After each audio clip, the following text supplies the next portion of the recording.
Good evening, and welcome to our extended news bulletin. Tonight, we bring you updates from around the globe, covering a range of significant events. Let's delve into the latest developments.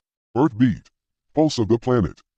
French President Emmanuel Macron has called for unexpected legislative elections on June 30, with a second round on July 7, following a significant defeat by Marine Le Pen's far-right National Rally (RN) in the European Union vote.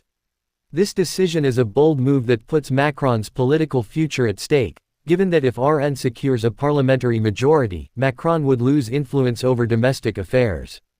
In the recent EU elections, RN garnered approximately 32% of the vote, more than doubling the 15% secured by Macron's party.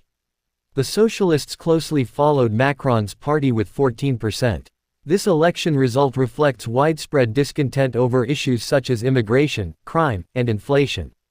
Macron's call for legislative elections is seen as a response to the public's dissatisfaction and a need for political clarity and stability. Marine Le Pen and Jordan Bardella have framed the EU vote as a mid-term referendum on Macron's presidency, and Le Pen has expressed readiness to take power if granted the trust of the French people in the upcoming elections. Ukrainian forces reportedly hit a Russian Sukhoi Su-57 fighter jet for the first time, according to Ukraine's GUR Defense Intelligence Agency.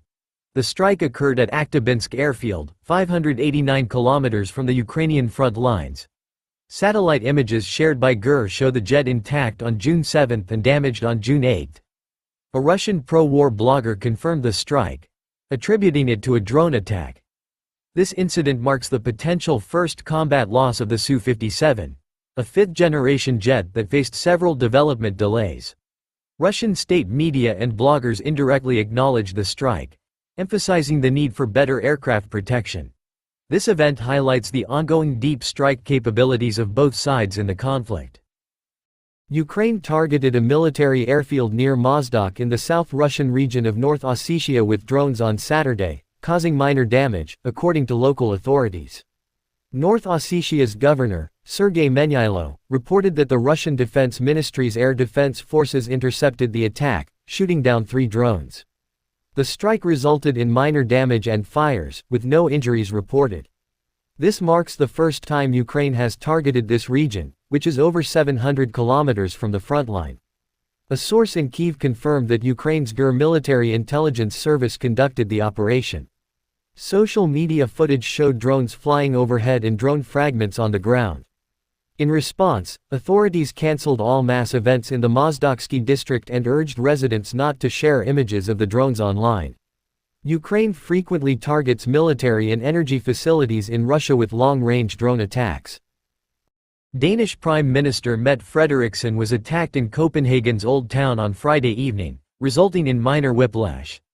The 39-year-old Polish man responsible for the attack has been arrested and charged with violence against a person in public service. He denies guilt and has been remanded in custody until June 20.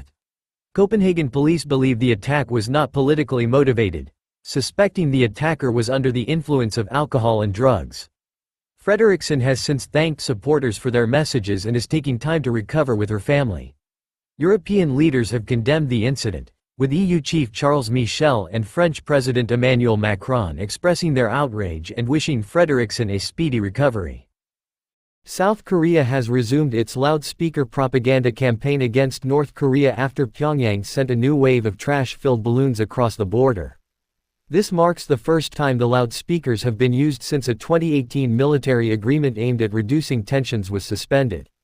The loudspeaker broadcasts, which date back to the Korean War, have historically angered North Korea, which previously threatened artillery strikes against the units. The decision follows North Korea's recent launch of over 300 balloons filled with garbage, including cigarette butts and plastic waste. South Korea's Joint Chiefs of Staff stated that future broadcasts depend on North Korea's actions. In response, the North has resumed sending balloons, prompting warnings from Seoul officials to the public to avoid touching them. Activists in South Korea have also been sending balloons with K-pop, dollar bills, and anti-Kim Jong-un propaganda, further escalating tensions. Experts warn that this cycle of provocations could lead to armed conflict. The opposition Democratic Party has criticized the government for not stopping the activists, balloon launches and for resuming the loudspeaker broadcasts, calling the latter a risky move that could escalate into a regional war. The death toll from an attack by suspected Allied Democratic Forces (ADF) rebels on villages in eastern Congo has risen to 41, according to an army spokesman. The ADF, which has pledged allegiance to Islamic State, used guns and machetes in the Friday night attack in Beni territory. A local health center was also set ablaze, and 9 people were injured. EU spokeswoman Nabila Masrali called for urgent political solutions to the instability. Former North Kivu Governor Julian Paluku criticized the national government for inadequate response, stating locals feel abandoned. The government has not yet commented on the attack. Port-au-Prince, Haiti's new Prime Minister Gary Conille was hospitalized on Saturday after experiencing a slight illness but is now in stable condition, according to a government statement. The press office mentioned that Conille, following a week of intense activity, sought hospital treatment on the afternoon of June 8. His condition is currently stable. Athens, British diet guru and TV personality Michael Mosley was found dead on Sunday on the Greek island of Symi, police reported. Mosley, 67, went missing earlier this week. His body was discovered near the rocky coast by a television crew from Greece's ERT public channel. Symi's mayor, Lefteris Papakalodoukas, confirmed the identity of the body, which was found after Mosley disappeared during a coastal walk on Wednesday. The search intensified after his wife reported him missing that evening.